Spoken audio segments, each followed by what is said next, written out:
Welcome, everyone.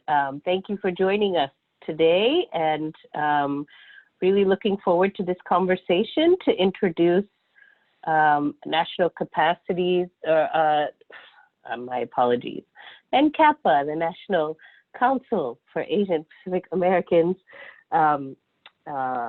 policy platform focused on housing and Home Sweet Home, access to housing for the AA and NHPI community. We have a great lineup of guests, and essentially our goal today is really to introduce you to give you a good overview of what our policy priorities are as a coalition, and then hear from groups that are working in community, and we have a number of our partners present with us. So let me get my screen share going.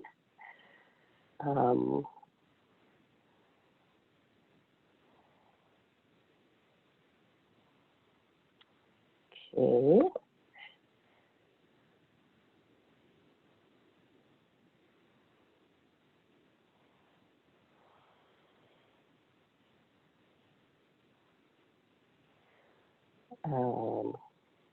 Apologies. Technical issues here. Okay, here we go.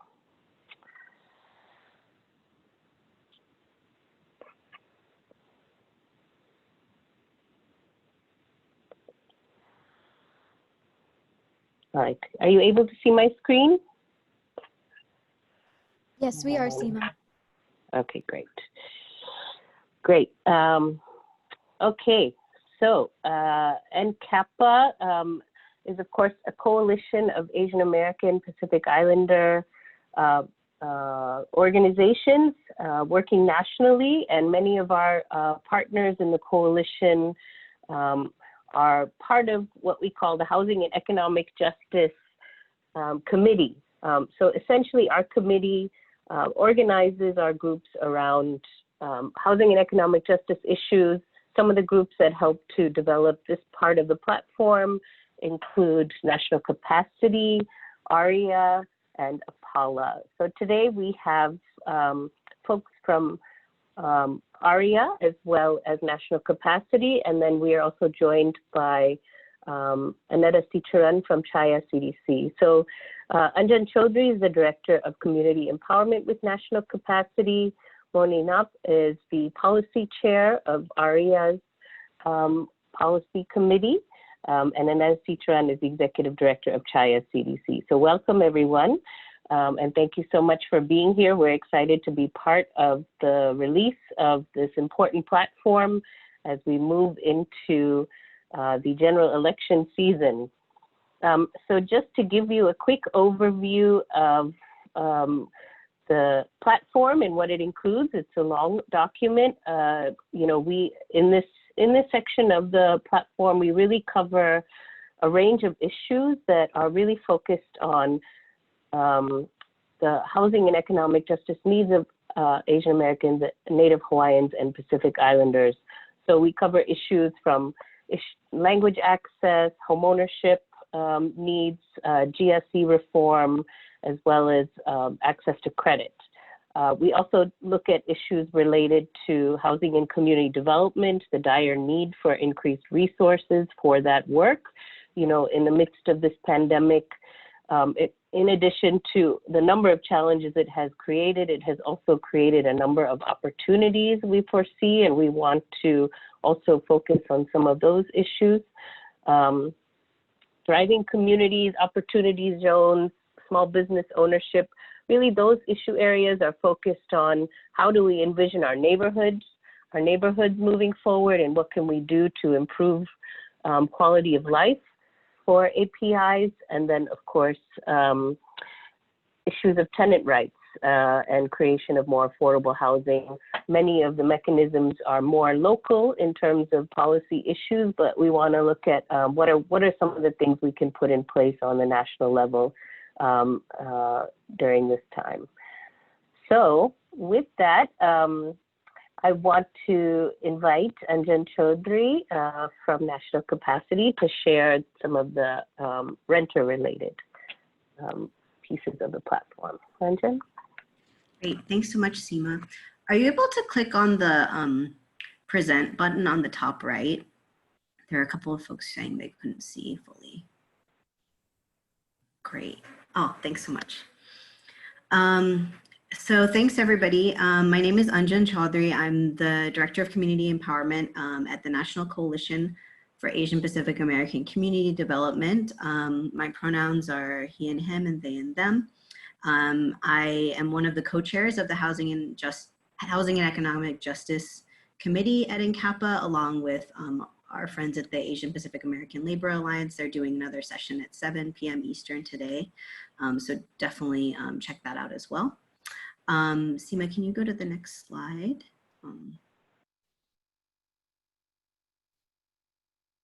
So National Capacity is a coalition of over 100 community-based organizations really rooted in AAPI neighborhoods. Our coalition, ranges from not-for-profit community developers, youth organizations, domestic violence groups, social service providers, and community organizers.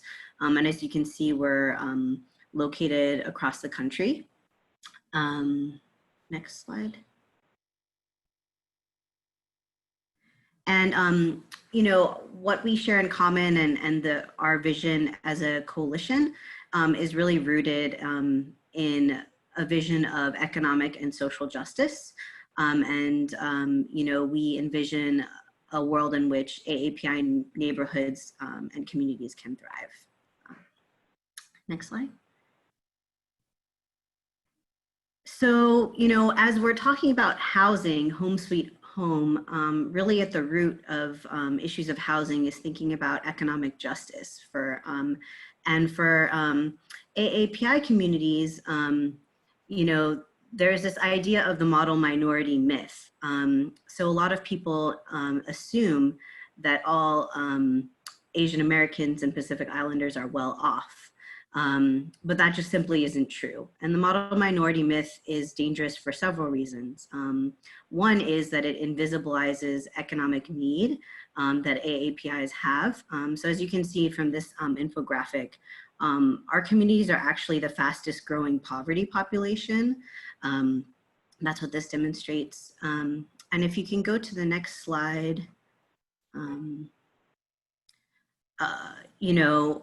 what income inequality looks like in our community really depends on what ethnicity you are. So I included this infographic just so you can see, a lot of times the economic needs of certain communities is overshadowed by those who are higher income. So if you think about the AAPI community, an Indian American who came here on an H-1B and is working as an IT professional has a much higher income than maybe a recent immigrant who was displaced because of a war as a refugee. And so you can see like there's a very vast difference when it comes to our community.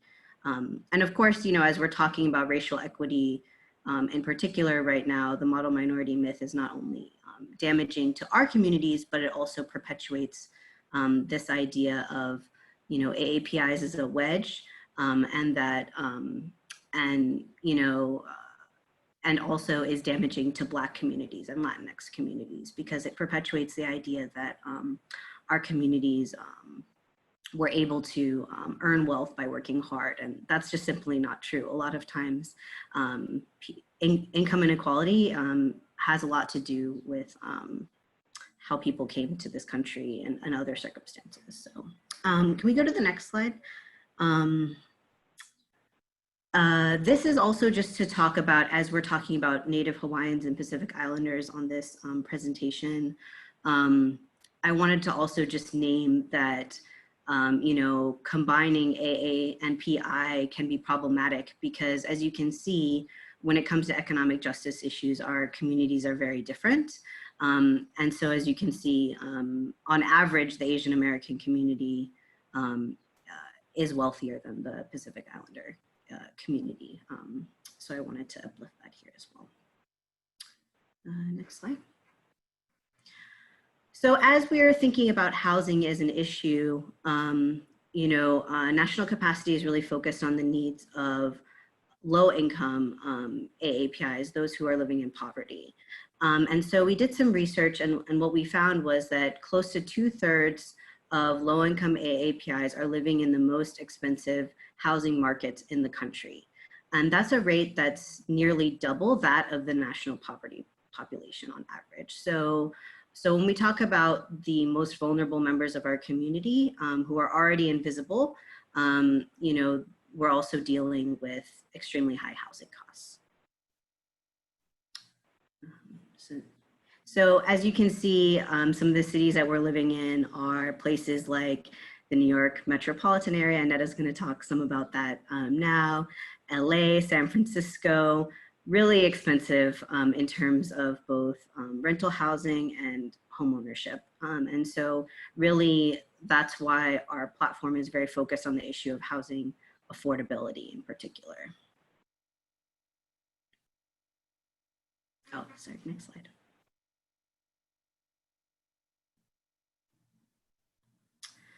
So, as a coalition, national capacity has been focused on this issue of displacement and gentrification in particular.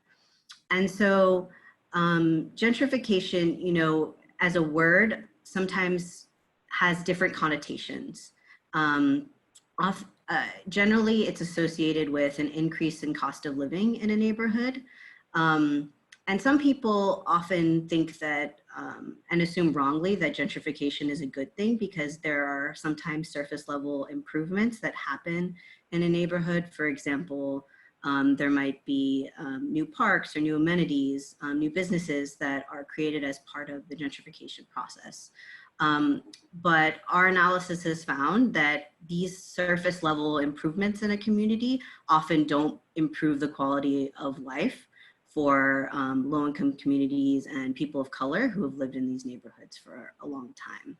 So what we find is along with an increase in cost of living, residents who are low income often face worsening housing conditions, the threat of landlord harassment being part of that. Tenants become very vulnerable to eviction, and small businesses as well are vulnerable to displacement due to increasing costs of rents. And of course, alongside gentrification also comes a loss of cultural identity. So for AAPI communities, we have historic Chinatowns. Annetta's calling in from Jackson Heights, New York, Little Tokyo and LA. These are communities that we've called home for a long time. And we're dealing with cultural erasure as well as the loss of housing and people being evicted from their homes. And then also I want to talk a little bit about gentrification also increases the presence of police in neighborhoods, which we know leads to the harassment of, in particular, Black and Latinx folks, but AAPI communities can also face police harassment as well. So we know that our struggle related to housing is also related to the current movement for Black lives and against police violence. Next slide. So when we talk about our platform, we talk about the term anti-displacement, and displacement is, can be due to a lot of different reasons, but in particular, we're talking about displacement from your home, from your community due to gentrification and the increased cost of living. There are two different types of displacement. One is, direct displacement. That could be maybe there's a new development being built and your building is being, torn down, or people being evicted, in order to make room for that development. That is less common than secondary displacement, which is more of an indirect. Secondary displacement is caused, when someone is forced to move because the cost of living in their neighborhood has just increased so much that they can no longer afford it. Or, perhaps they move out of their building because of landlord neglect. And of course, as AAPI communities, displacement is not a new issue for us. You know, many of our communities have already been displaced from our homes due to colonial occupation of our homelands. Some of us were forced to migrate because of war or climate change, environmental disasters. So there are a lot of things that can cause displacement in addition to gentrification. And, you know, as we're talking about COVID-19 in this current moment, you know, what I would say is what's happening because of COVID-19 when it comes to housing is not new. We are already living in an environment where folks who are immigrants, undocumented, limited English proficient, were already extremely vulnerable to displacement and really struggling with just making ends meet. And then now on top of that, this pandemic is meaning that a lot of people are just struggling to get by. So a couple of quotes from folks who are directly impacted by this issue. We are working class tenants, low income tenants. The situation is severe. We have no income and no way to work. I work in construction, building homes, but now my company is closed. There is no way for me to find a job. I have no income and I need to eat. How can I keep food in my stomach and pay rent at the same time? I've lived in this building since 2004, ever since I immigrated to the US. This is my home. So this is from a tenant in New York City's Chinatown.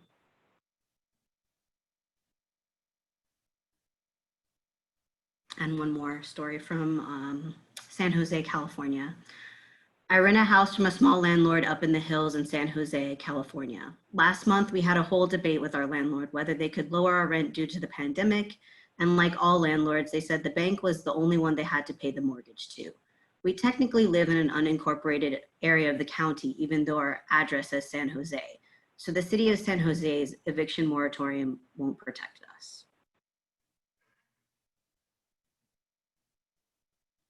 And so what can we do, right? I mean, obviously in this moment, we need immediate action for the housing issues that are related to people being out of work because of the pandemic. You know, the federal eviction moratorium only applies to, you know, housing that's financed by HUD or Fannie and Freddie. So it doesn't protect those living in private housing, most of the market rate housing that people live in. But we also need long-term solutions to this problem. And so this is actually the perfect time for NCAPA's policy platform, because it actually gives us a vision of what we want for our communities, which is to prevent displacement and also to promote community control and long-term affordability in our neighborhoods. And so I'm not going to get to go through all of the recommendations, but I just wanted to kind of share that, you know, the overarching theme of the recommendations is firstly, to invest in affordable rental housing. Second, to support local community development and anti-displacement efforts. And third, to provide resources for low-income neighborhoods to be healthy and thriving communities. So I'll go through a couple of these in a bit more detail. So firstly, to invest in affordable housing. As we've talked about that before, our communities are really struggling with paying rent, and what we need is housing that we can afford. There are a lot of different mechanisms at the federal level, including thinking about additional HUD affordable housing capital, community development block grants, specifically making sure that the Native Hawaiian housing block grant is funded. And also, you know, not just focusing on the development of affordable housing, but providing resources for communities themselves to envision and shape what their community looks like through community planning processes. Another mechanism for funding affordable housing is also the National Housing Trust Fund. You can go ahead. There's a lot of slides, so I'm going to go through these pretty quickly. Seema mentioned a little bit opportunity zones. Opportunity zones were created as part of the most recent tax bill. And the name is really a misnomer. They actually, instead of creating economic opportunity, what these zones are going to do is create and exacerbate gentrification in our neighborhoods. Because what they are is essentially a tax break to developers to develop whatever they want without very many requirements. So our recommendation center around having community benefits requirements for opportunity zones. Oh, next slide. As Seema was talking about, the issue is not just about housing affordability, but also access to transit is important for people to be able to commute to the places where they work. And as we know, new transit investments often lead to or could lead to an increase in housing affordability. So thinking about transit-oriented development as a way of requiring affordable housing to be built when new transit lines are put in place.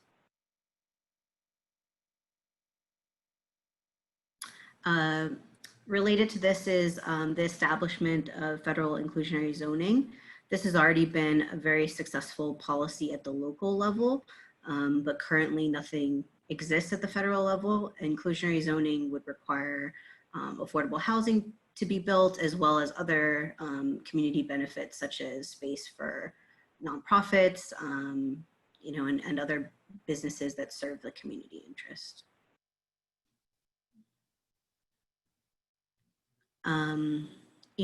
So this next recommendation has to do with the area median income, which is set by HUD, the Department of Housing and Urban Development.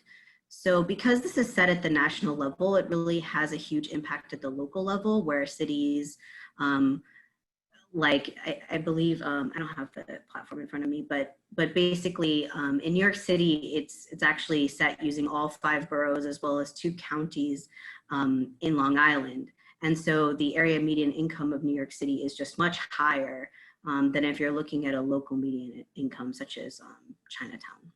So, and then lastly, and maybe this should also be the first of the recommendations, is really looking at tenant protections.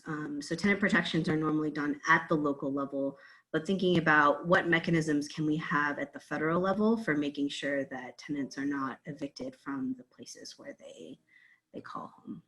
So I know we'll have some time for Q&A later on, but also just wanted to refer you to some additional resources. On National Capacity's website, we have more information on AAPI poverty data, including like profiles that you can print out for your community as well. And if you visit aapineighborhoods.org, we have a toolkit that actually talks about gentrification and how to do neighborhood organizing, and that's available in 5 different languages. That's it for me, and I guess I'll hand it over to Seema to introduce our next presenter. Great, thank you. And then I'm going to stop sharing too.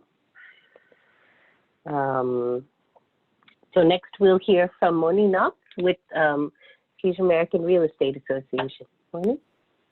Well, thank you so much for including Arya into this conversation. Really appreciate it. So my name is Moni Knopp. I'm the Public Policy Chair for the Asian Real Estate Association of America, also known as Arya.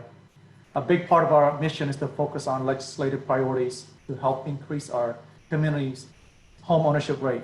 There's much work to be done. We still lag about 12% behind compared to the national average. But most of you don't know about ARIA, so let me share a little bit of statistics about who we are as an organization. We're 17,000 members strong nationwide, 41 chapters, including 2 in Canada. We have 56 ethnicities represented, 26 languages spoken, and we host 2 major national events per year, the ARIA Global and Luxury Summit and the ARIA National Convention. Unfortunately, all of them have been gone to virtual, as we're all doing. And we also host a policy summit every year in DC, where we meet with members of Congress, to speak with them about ARIA and also the housing challenges for the AAPI community. And our members represent banking, brokerage, and lending and development industries, and we achieve our mission through advocacy, business development, and education. This year, ARIA is focusing on 3 key areas that can help boost ownership rates for AAPI.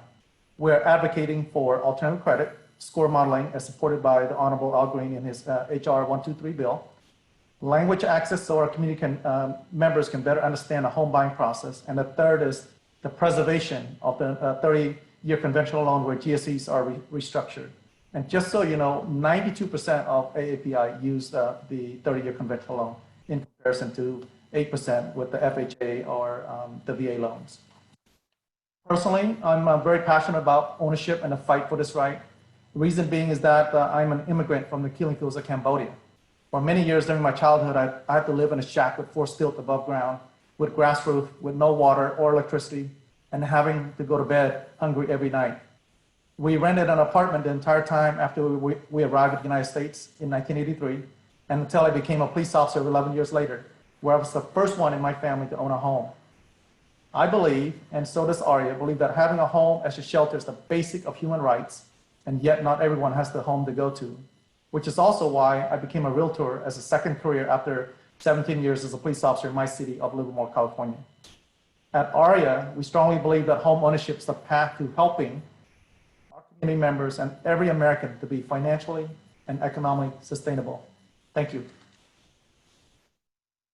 That's all we got for you.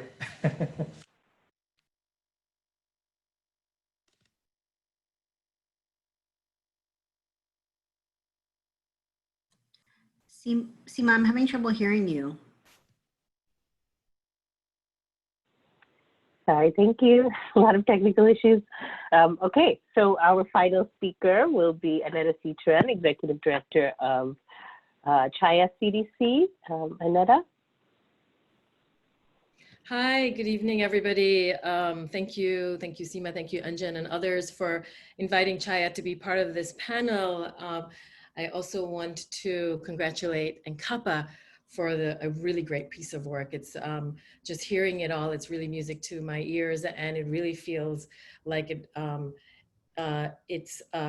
would be incredibly supportive of the work that we do at the local level. I also want to just acknowledge Moni.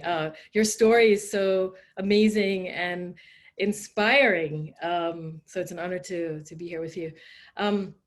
So it's no secret that that before the pandemic, that our communities were, the low income folks in our communities were facing dire circumstances with regard to housing on the rental side and on the home ownership side. In the New York City context, we all know that New York City has been facing a housing crisis for a really, really long time.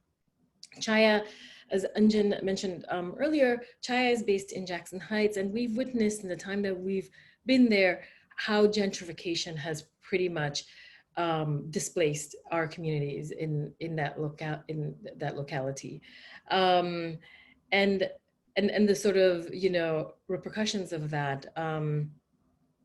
So I thought what would be really useful is for me to share with you CHAYA has recently put together our own sort of platform, if you will, in light of COVID, as a way to really organize, the sort of various constituencies that we care about, that we see are so severely impacted in this crisis: renters, homeowners, and small businesses.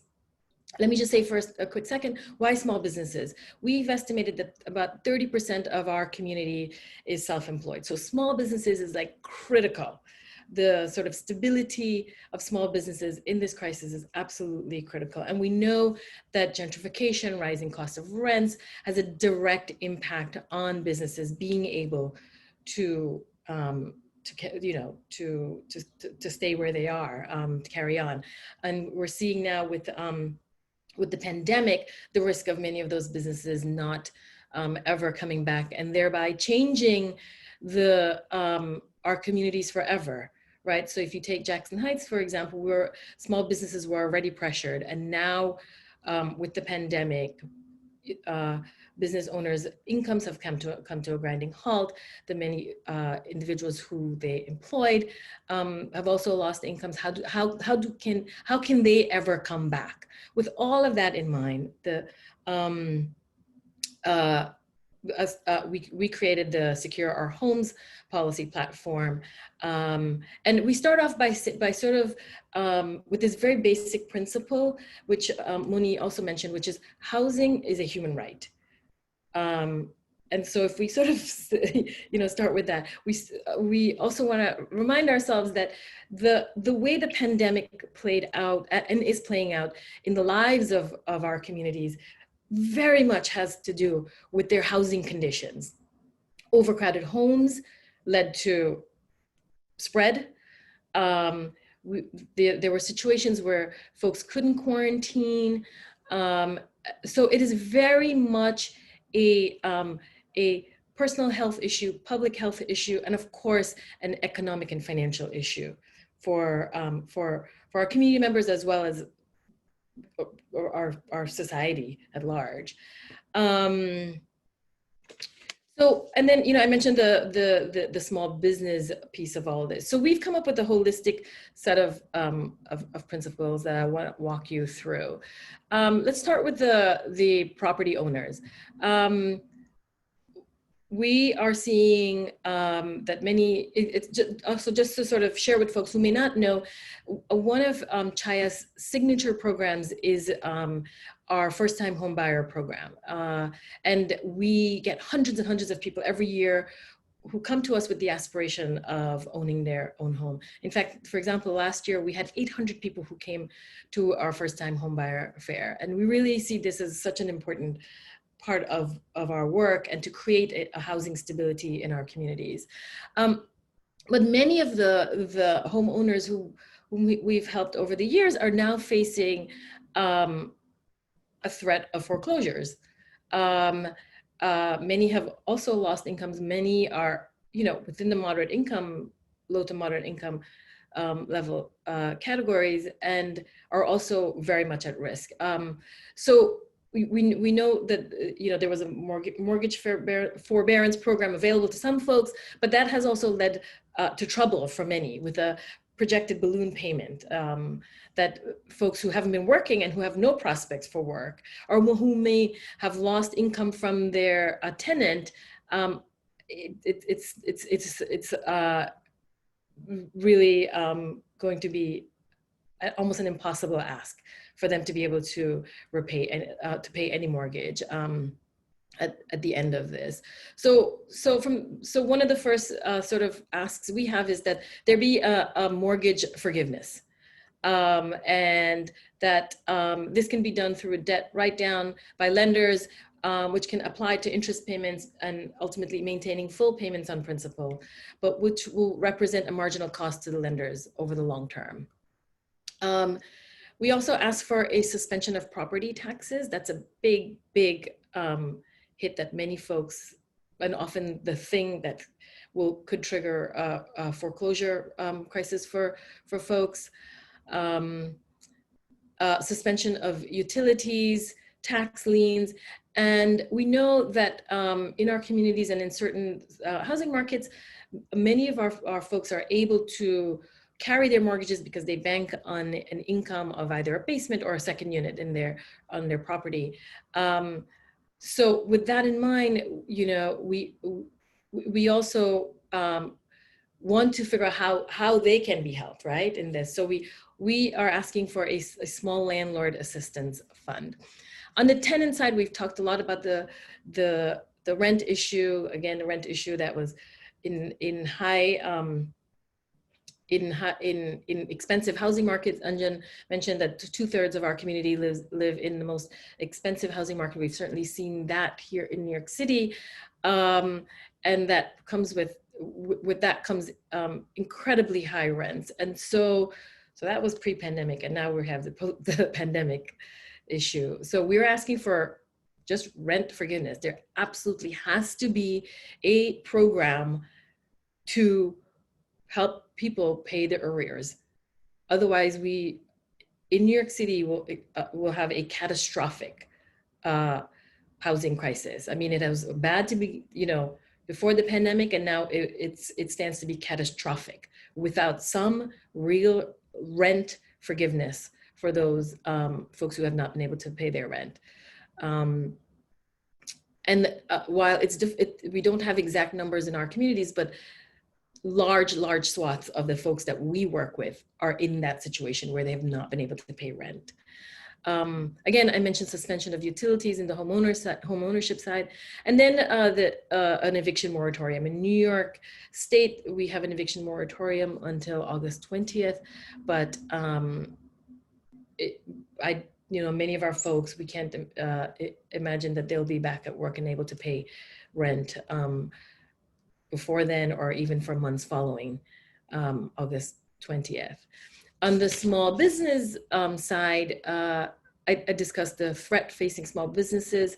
We're here also asking for rent forgiveness for small businesses. So that really summarizes like where how this is all playing out for Chaya and what we see as like absolutely critical right now to ensure stability in our communities, housing as well as financial stability. Thank you, Annetta. So yeah, a lot of very complex issues. In the current context, there are a lot of challenges to make sure people's basic needs are met, that they're able to stay in their homes, that businesses are able to recover from economic loss as well, and then also opportunity to think about long-term and how do we fix a lot of the issues that were already there that this pandemic has really surfaced and amplified in many ways. So I think, between the three of you, we covered a lot of the key issues. I want to open it up and see if there are questions. I see one question in the Q&A box. For Moni, in terms of ARIA, what are the steps that ARIA is taking to address issues of gentrification and displacement in the expensive cities? Or maybe, if you can speak to some of the solutions ARIA is advocating for to help people stay in their homes. Yeah, as you know, I spoke about having 41 chapters. So we focus on the policy side, not so much on the day-to-day gentrification, preventing that. But let me give an example. Part of the 41 chapters that we have, some of us are working with housing nonprofit organizations now. So to help bolster the nonprofit organization side, to help educate the folks that are living in the area that needs our help. So we help on that front. And the other thing is that for us, it's about focusing on policy that would help access to loans and housing. So by doing that, AAPI communities will be able to afford the loan and then be able to get into the homes in the area that they need to get to. So it's kind of the other side of it, but it's basically focusing on getting them to a home rather than preventing the gentrification. Great, thank you. So we don't actually have other questions from participants. Oh, there we go. In nurturing the next generation, how have you seen housing education for our youth? Anjan, you want to start, and then maybe if the others want to contribute in terms of how we're bringing youth into this work? Sure. Yeah, I can speak to that. I don't directly work with youth, but last year we had the first ever AAPI, Our Neighborhoods Assembly, where we gathered actually in New York City, in Long Island City, where folks, including Chaya, CAB, other organizations had actually organized to stop Amazon from coming to Queens and gentrifying that community. And so we were actually next to Queensbridge, which is the largest public housing development in the country. And we gathered folks who were directly impacted youth and elders to discuss like what could we do as a community to come together and create a national movement around this issue. So I would actually say that the folks who are youth are actually leading this movement. So there are youth organizations like Southeast Asian Community Alliance in LA, APAL in Oakland, where high school age youth are actually on the front lines having conversations that are difficult with their city planning department and saying, you know, don't gentrify our neighborhood. We can't afford to pay rent. And, you know, housing is an issue of education as well, because how are you supposed to be able to study if you're worried about whether or not you're going to have a place to live? And that's the situation that a lot of young people, unfortunately, in our community are in right now. And so, yeah, but definitely I've been very inspired to see youth organizers who are actually training each other, getting on social media, organizing cancel rent actions, you know, really leading this movement. So they don't need to hear it from us. They're already inspiring us. Thank you. Others want to contribute? I know Moni or Aneta. Yeah, I do. Yes, so for us at ARIA, we included a couple of years ago, we started the ARIA Youth Movement as well, meaning that we asked the children of ARIA members to participate with us to go to DC. And what we do, we try to teach our youth how to be an advocate. So meeting with members of Congress and having a 3-point plan and understanding that a little bit, and then going there with other ARIA members and to speak with members of Congress about housing and lending issues for the AAPI group, that hopefully that will inspire them to be a lifelong advocate. So that's what we're trying to do, is teach them how to be an advocate. So this way, hopefully they'll take that experience and come back and make changes in their own community. So that's what we try to do with our youth. I'll just add that I want to invite youth to come to Chaya and work with us and organize. We at any given time, we have a number of interns. We count on them. Absolutely, like we couldn't do our work without interns. And we also have a track record of hiring interns. Many of our current staff came to us as interns or fellows or yeah, in those kinds of programs. So I think the movement, I agree with Anjan, that I think that young people are already out there. We need them. They don't need to be told by us, but I think that we can create more spaces and more opportunities for them to get involved. So I welcome any youth to come to Chaya and get involved. Great, thank you. So we have a couple questions coming in. First, how does empowerment economics play out in capacities work with businesses? Anjan, you want to give it a shot? Or? I can start, and Seema, if you want to share anything. You know, I don't work as much. I do work some directly with businesses, but that's not my main focus. But I mean, I would say that our empowerment economics model is unique because, traditional financial education and financial counseling really helps people to think about how can they improve their credit, how can they access homeownership, how can they navigate the financial system as immigrants. And that's very important. But I think that our empowerment economics level, our work with empowerment economics takes that to another level as we think about what are the systems at play that create economic inequality, and helping people to see themselves as part of a larger economic system that has disenfranchised their family, their communities. I think that that's something that's very unique about our empowerment economics model.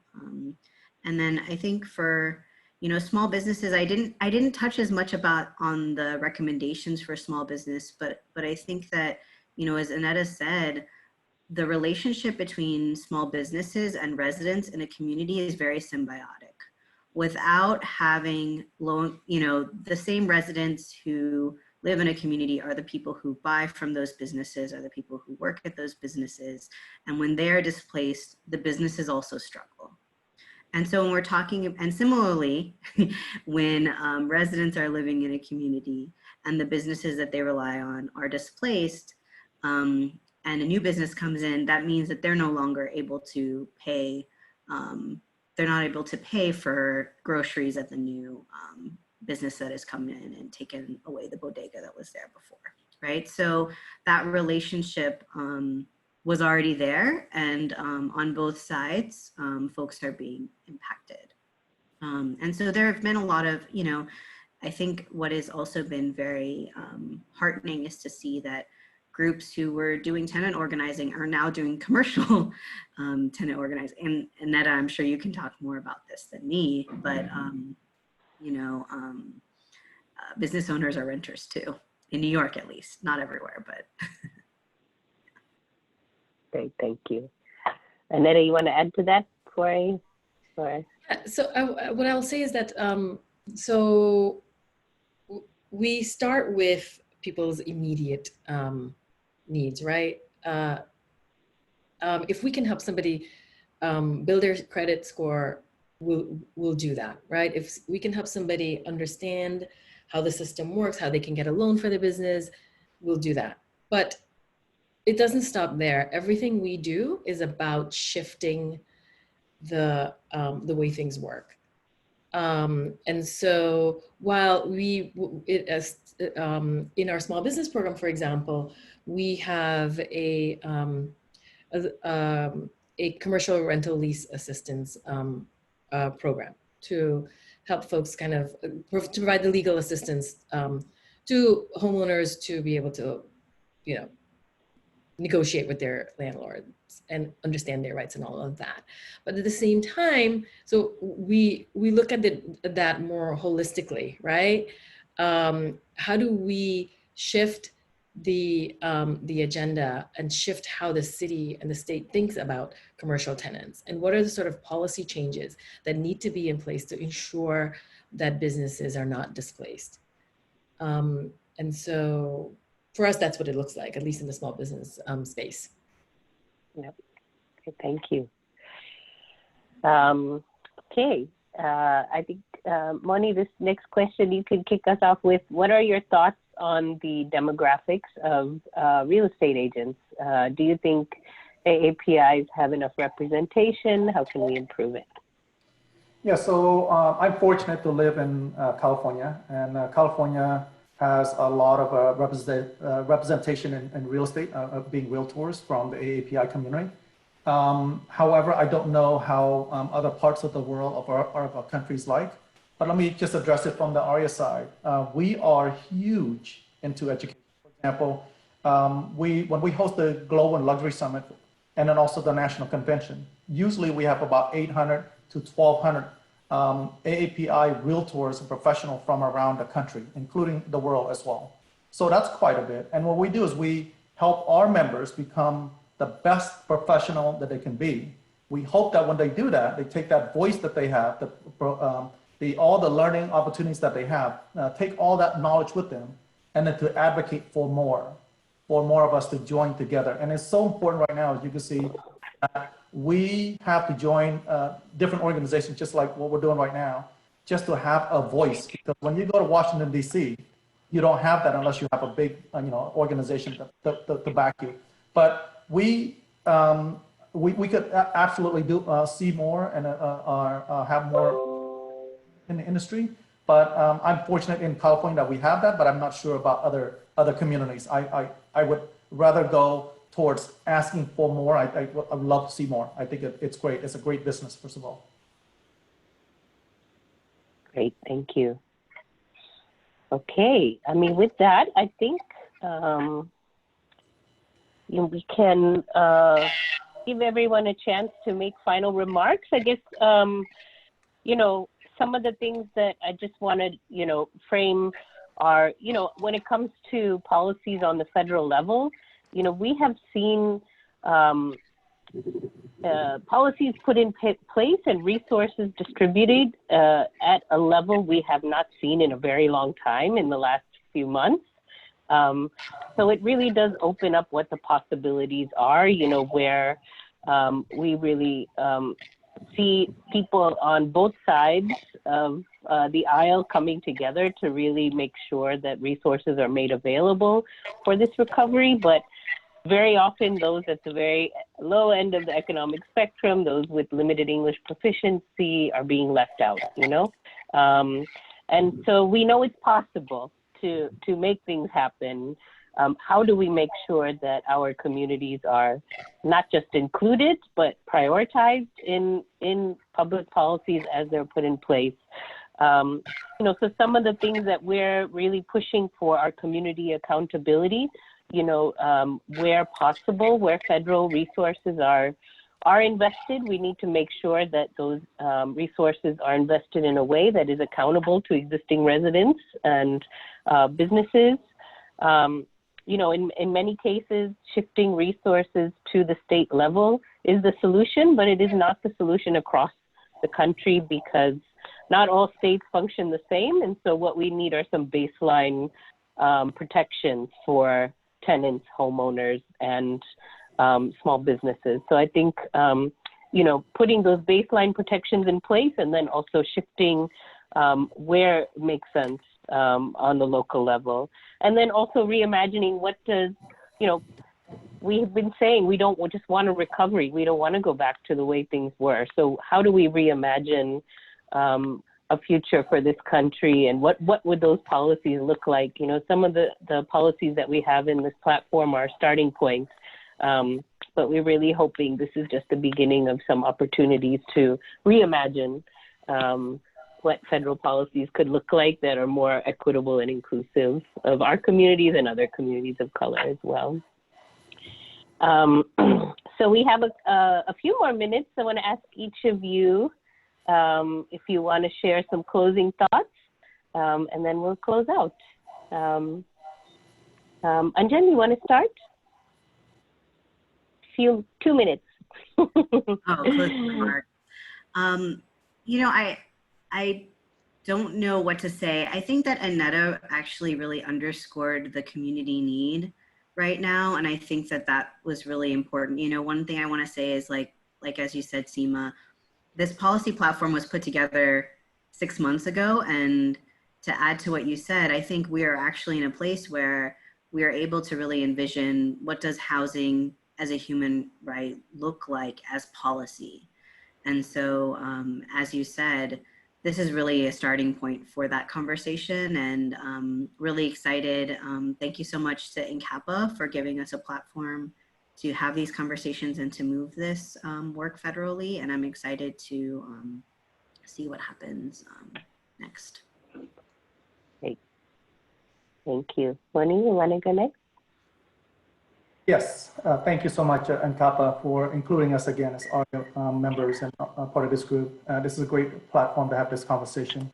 You know, when I think about, you know, you heard my story a little bit where I came from. I came from literally nothing. You know, I also spent 5 years in the refugee camps in Thailand and the Philippines, where I had all my own food every day in the Philippines, in the mountains and the stream and all that as well, as at the age of 9. So, you know, coming to the United States of America, having a home is so important. It really is. But I mean, statistically, by the way, I want to share this with you that you need to know that Asian American is the second highest, has the second highest home ownership. But when it comes to looking at a comparison, who's first, non-Hispanic, we're still 18% behind. The Hispanics are 25% behind. The African American is 30% behind. Now, I want you to think like this. Think about the disparity and the transfer of wealth every year just in that gap alone. It's huge. So we have to fight for it. And what does that mean? When you say we have to fight for it, what does that mean? That means if you feel left out and you feel frustrated, you're behind and whatnot, I encourage each and every one of you out there to get involved, become involved, and be an advocate, educate in the process and get involved and make a difference in your local community. I think that's where it starts. So I hope that you'll take my advice. I'm personally doing it myself. I'm running for mayor of our city. I'm going to be, hopefully, to be the first Cambodian American mayor in the history of America. But I encourage all of you to get involved and be part of the process and learn the process and learn the craft of this advocacy and make a difference in your own community. that's all I got. Thank you, and good luck with your campaign. Thank you. Netta? So we all talked about housing as a human right, and I think if we can, with this policy platform and with our collective effort, really like drill that into the minds of the people who are, running our country, and the next administration, I think that would be absolutely amazing and important if we can do that. I feel like if you step back and think about it, I think this, as I sort of mentioned earlier, the pandemic has really proven that everything starts with a secure home, where you're not worried about being kicked out because you can't meet you can't pay your rent, you can't pay your mortgage, or etc.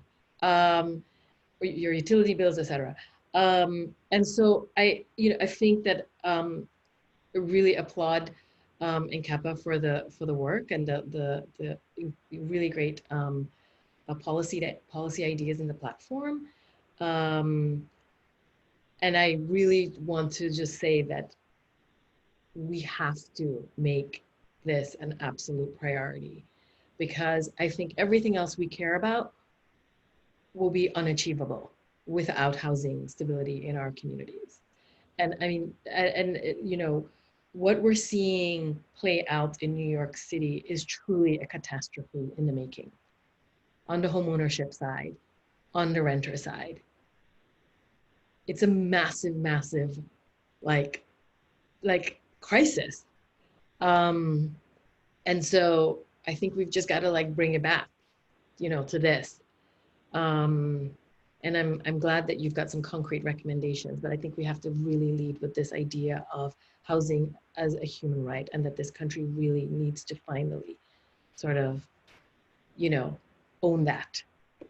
So that's all I'll say. Thank you. Great. Thank you.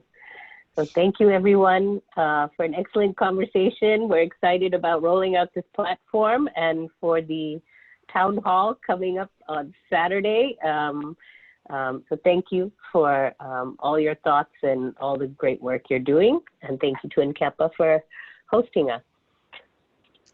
Thank you. Seema, for your host. Thank you. Thank you. Bye. Bye-bye.